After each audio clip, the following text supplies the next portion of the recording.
Good morning. Welcome to another edition of Take 5, and we're still talking about the tabernacle. Got a lot more to go. We're in Exodus 27, and we're going to read verses 9 through 21. We're going to finish the chapter. Let's get right to it. Make a courtyard for the tabernacle.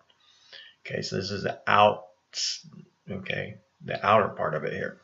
The south side shall be 100 cubits long, and is to have curtains of finely twisted linen, with 20 posts and 20 bronze bases, and with silver hooks and bands on the posts. The north side shall also be 100 cubits long, and is to have curtains with 20 posts and 20 bronze bases, and with silver hooks and bands on the posts. The west end of the courtyard shall be 50 cubits wide, and have curtains with 10 posts and 10 bases. On the east end, toward the sunrise, the courtyard shall also be 50 cubits wide.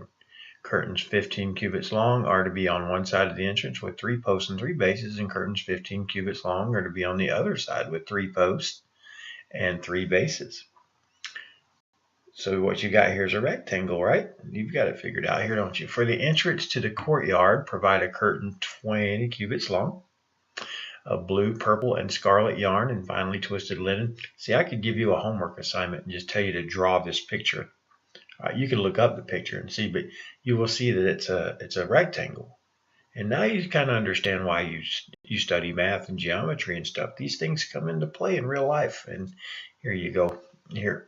But anyway, where was that? Verse 16. For the entrance to the court, provide a curtain 20 cubits long of blue, purple, and scarlet yarn. So it's going to be really pretty.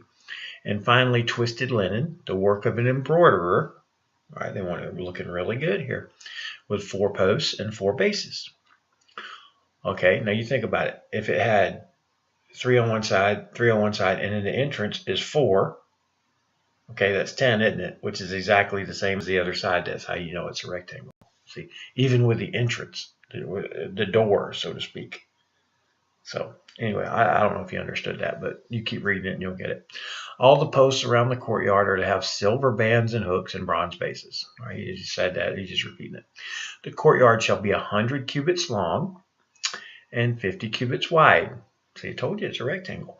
With curtains of finely twisted linen 5 cubits high, and with bronze bases. All the other articles used in the service of the tabernacle, whatever their function, including all the tent pegs for it, and those for the courtyard, are to be of bronze.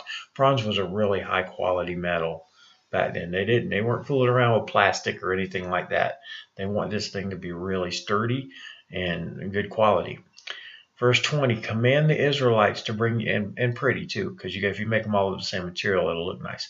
Verse 20, command the Israelites to bring you clear oil of pressed olives for the light, so that the lamps may be kept burning. Now, watch this next thing here.